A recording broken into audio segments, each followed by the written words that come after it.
Shri Swami Samarth. Video सुरू करण्यापूर्वी मी तुम्हाला सांगते की हा व्हिडिओ पाहण्यापेक्षा ऐकण्याने जास्त समजेल, त्यामुळे शक्य असल्यास हा व्हिडिओ अशा ठिकाणी पहा जिथे वातावरण पूर्णपणे शांत असेल। प्रिय हनुमान भक्तांनो, जय सीताराम। मी अशी कामना करते की तुम्ही आणि तुमचे कुटुंबीय निरोगी असतील। या शुभेच्छांसह पुढे जाऊया। तुम्ही शत्रूंनी त्रस्त आहात का?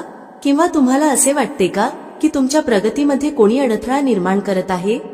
जर होय तर हा व्हिडिओ तुमच्यासाठी आहे। शेवटपर्यंत राहा। भक्तांनो, 1000 शत्रू देखील तुमचे काही नुकसान करू शकत नाहीत। फक्त 2 जायफळ येथे पुरा, तर कोणत्याही शनिवारी तुम्हाला हा उपाय करायचा आहे। हा उपाय केल्याने तुम्हाला शत्रूंमधून सुटका मिळेल आणि तुमचे शत्रू तुमचे काहीही नुकसान करू शकणार नाहीत। 2 जायफळांचा उपाय हा एक प्राचीन तांत्रिक आणि ज्योतिषी उपाय आहे, ज्याचा उपयोग शत्रूंपासून संरक्षण, नकारात्मक ऊर्जा दूर करण्यासाठी आणि यश प्राप्त करण्यासाठी केला जातो। हा उपाय केवळ शत्रूंच्या प्रभावाला कमी करत नाही, तर सकारात्मक ऊर्जा देखील आकर्षित करतो। जेव्हा 2 जायफळांचा उपाय तुम्ही कराल, तेव्हा फक्त 2 जायफळांच्या उपायाने तुम्ही तुमच्या शत्रूंना नष्ट करू शकता। तुम्ही तुमच्या शत्रूंना शांत करू शकता। 2 जायफळांचा उपाय करून शत्रूंपासून सुटका मिळेल। 2 जायफळ तुम्हाला कायमचे शत्रूंपासून मुक्त करणार। जायफळ तुमच्या जीवनातून शत्रूंना दूर करेल आणि शत्रूंना शांत देखील करेल। तसेच माता लक्ष्मी देखील प्रसन्न होतात। जेव्हा तुम्ही जायफळांचा उपाय करता, तेव्हा जायफळ जो असतो तो खूपच पवित्र असतो, खूपच चमत्कारी असतो आणि तुमच्या जीवनात खूप फायदा देतो, जेव्हा त्याचा उपाय तुम्ही योग्य पद्धतीने करता। प्राचीन काळात जे ऋषी मुनी होते, ते जायफळानेच मोठ्या मोठ्या शत्रूंचा नाश करत आणि शत्रूंपासून मुक्त होत। मी तुम्हाला सांगते, जायफळाचा सुवास माता लक्ष्मीला खूप प्रिय असतो आणि ज्या ठिकाणी तुम्ही जायफळाचा उपाय करता, असे समजून घ्या की तिथे धनाची वर्षा होऊ लागते, धन संपत्ती घरात वाढू लागते आणि शत्रूंमधून देखील तुम्हाला सुटका मिळते। आता पहा, कदाचित तुमचा एक शत्रू असेल, 2 शत्रू असतील, तुमचे 1000 शत्रू असतील किंवा लाख शत्रू असतील। कितीही तुमचे शत्रू असतील, कितीही ताकदवान का असेना, तुमचे शत्रू पूर्णपणे गुडघे टेकून पराजित होतील जेव्हा तुम्ही जायफळाचा उपाय करता। आता तुम्हाला सांगते की ज्या शत्रूंबद्दल तुम्हाला माहितीही नाही, ज्या व्यक्तींबद्दल तुम्हाला कळले नाही की ते तुमचे शत्रू आहेत, अशा शत्रूंनाही तुम्ही जायफळाचा उपाय करून पराजित करू शकता। हा उपाय केल्यावर तुमचा शत्रू तुमच्याविषयी काहीही वाईट विचार करू शकणार नाही आणि तुमच्यासाठी काहीही वाईट करू शकणार नाही। असे समजा की चारही बाजूंनी तुमचा शत्रू पराजित होईल आणि तुमचे काहीही बिघडवू शकणार नाही। आजचा काळ कलियुगाचा आहे आणि आजच्या काळात प्रत्येक व्यक्तीला एखादा तरी शत्रू असतो। गरज नाही की खूप शत्रू असतील, पण खूप लोक असे आहेत जे तुमच्यावर रागावतात, कधी ना कधी तुमच्याबद्दल चांगले विचार करत नाहीत आणि तुमच्या यशाचा स्वीकार करत नाहीत। जे लोक तुमचे शत्रू आहेत, ते गुप्त असतील किंवा उघडपणे असतील। जे उघडपणे आहेत, ते थेट तुमच्यावर हल्ला करतील, थेट तुमच्याशी वाईट बोलतील। पण जे गुप्त शत्रू आहेत, ते खूपच धोकादायक आहेत। गुप्त शत्रू असे असतात की कधी तुमच्या घरात नुकसान करतात, धनाची हानी, आरोग्याची हानी, हे तुम्हाला कळतही नाही।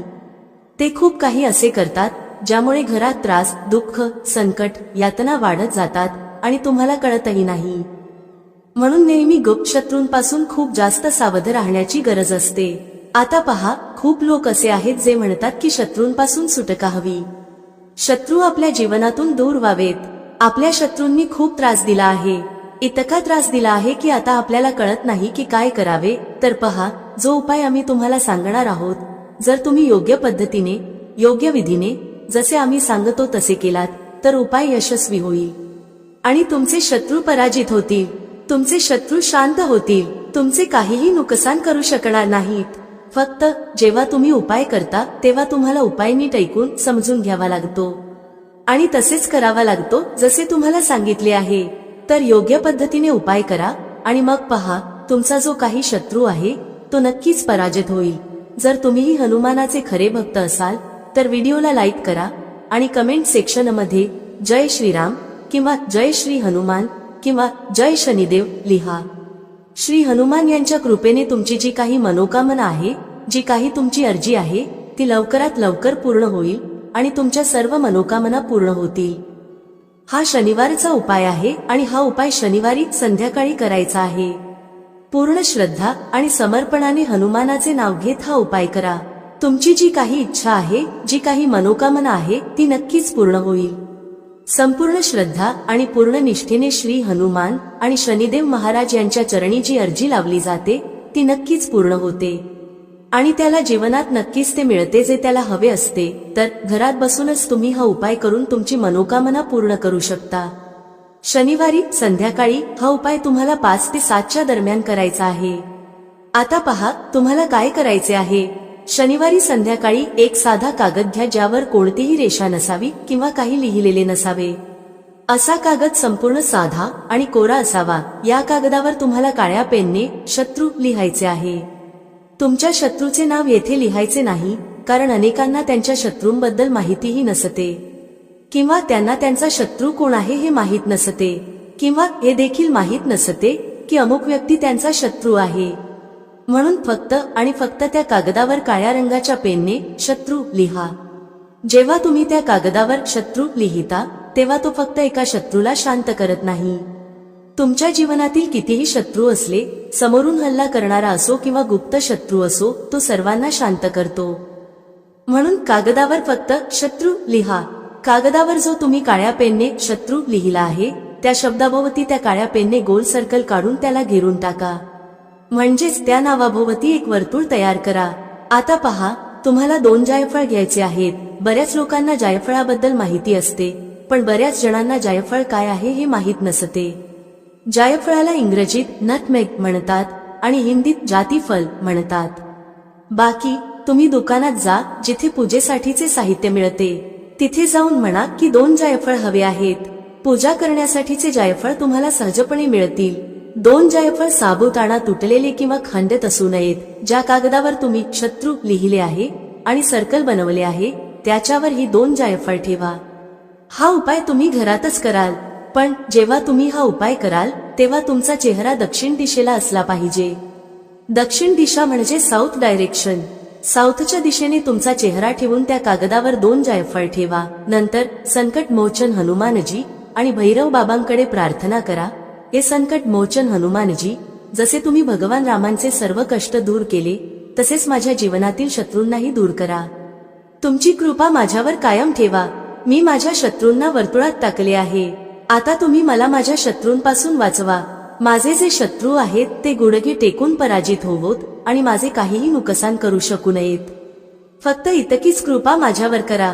तुम्ही ज्या प्रकारे भगवान रामांच्या जीवनातील दुःख दूर केले त्याच प्रकारे माझ्या शत्रूंनाही माझ्या जीवनातून दूर करा. एवढे बोलल्यानंतर तुम्हाला तुमच्या घराच्या बाहेर थोड्या अंतरावर म्हणजेच थोड्या लांबच्या ठिकाणी जायचे आहे, जे तुमच्या घरापासून थोडे दूर असेल. आता कुठे जायचे आहे तर तुम्हाला बाभळीच्या झाडाजवळ जायचे आहे. तुमच्या घराच्या जवळ नाही तर थोडेसे दूर जायचे आहे. याची काळजी घ्या. आता पहा, जर तुमच्या घराच्या जवळ म्हणजेच थोड्या अंतरावर बाभळीचे झाड नसेल तर तुम्हाला कोणतेही काटेरी झाड शोधायचे आहे ज्याला काटे असतील. आता झाड जितके मोठे असेल तितका हा उपाय लवकर प्रभावी होईल आणि तितकाच अधिक फायदा तुम्हाला मिळेल. म्हणून प्रयत्न करा की जर बाभळीचे झाड असेल किंवा कोणतेही काटेरी झाड असेल आणि ते मोठे असेल तर त्या झाडाखाली हा उपाय करा.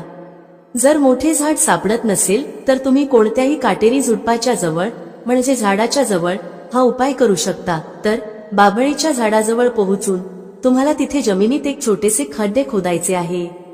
हवे तर घरातूनच एखादी छोटी काठी वगैरे घेऊन जा, ज्यामुळे तुम्ही सहजपणे खड्डा करू शकता. आता त्या छोट्या खड्ड्यात तुम्हाला काय करायचे आहे, ज्या कागदावर तुम्ही जायफळ ठेवले होते तो कागद त्या खड्ड्यात ठेवायचा आहे आणि मातीने झाकून टाकायचा आहे. ठीक आहे. झाकल्यानंतर तुम्हाला काहीही करायचे नाही. सरळ घरी परत जायचे आहे. आता पहा, जेव्हा तुम्ही हा उपाय करता तेव्हा प्रयत्न करा की तुम्हाला कोणी थांबवू नये किंवा टोचू नये. कारण जेव्हा कोणी तुम्हाला थांबवते किंवा टोचते तेव्हा हा उपाय यशस्वी होत नाही. तसेच जेव्हा तुम्ही तुमच्या घरी परतत आहात तेव्हा वाटेत मागे वळून पाहू नका किंवा कोणाशीही बोलू नका. ठीक आहे. घरी येऊन तुम्हाला हातपाय तोंड स्वच्छ धुवून घ्यायचे आहेत आणि हा उपाय संध्याकाळी 7 वाजेपूर्वी पूर्ण करायचा आहे. ठीक आहे. 7 वाजल्यानंतर हा उपाय लागू नाही. हा संध्याकाळी 7 वाजेच्या आधीचा उपाय आहे. आता पहा, तुम्हाला सांगते की हा उपाय कोण करू शकतो. स्त्रिया आणि पुरुष दोघेही हा उपाय करू शकतात. फक्त ज्या स्त्रिया आहेत त्यांनी पिरियड्सच्या वेळी हा उपाय करू नये. फक्त याची काळजी घ्या. एक गोष्ट लक्षात ठेवा, हा उपाय फक्त शनिवारी करायचा आहे आणि फक्त शनिवारीच हा उपाय करता येईल. पूर्ण सच्च्या श्रद्धेने हा उपाय करा आणि मग पहा कसा फायदा होईल आणि तुमच्या जीवनात चमत्कार कसा होईल. तुमचे कितीही शत्रू असतील, सर्व शत्रू शांत होतील आणि कधीच तुम्हाला त्रास देणार नाहीत. तर हा उपाय तुम्हाला व्यवस्थित समजावून सांगितला आहे. जर तरीही समजले नाही तर तुम्ही एकदा व्हिडिओ नीट ऐकू शकता की काय उपाय करायचे आहे, कधी करायचे आहे आणि किती वाजता करायचे आहे. आशा करते ही माहिती तुम्हाला आवडली असेल. भक्तांनो, व्हिडिओला लाईक करा आणि कमेंटमध्ये जय श्रीराम, जय शनिदेव महाराज आणि जय श्री हनुमान नक्की लिहा, जेणेकरून शनिदेवांचे आशीर्वाद प्राप्त होतील. भेटूया पुढील व्हिडिओमध्ये एका नवीन चर्चेसह. तुम्हा सर्वांचे मनःपूर्वक आभार. श्री स्वामी समर्थ.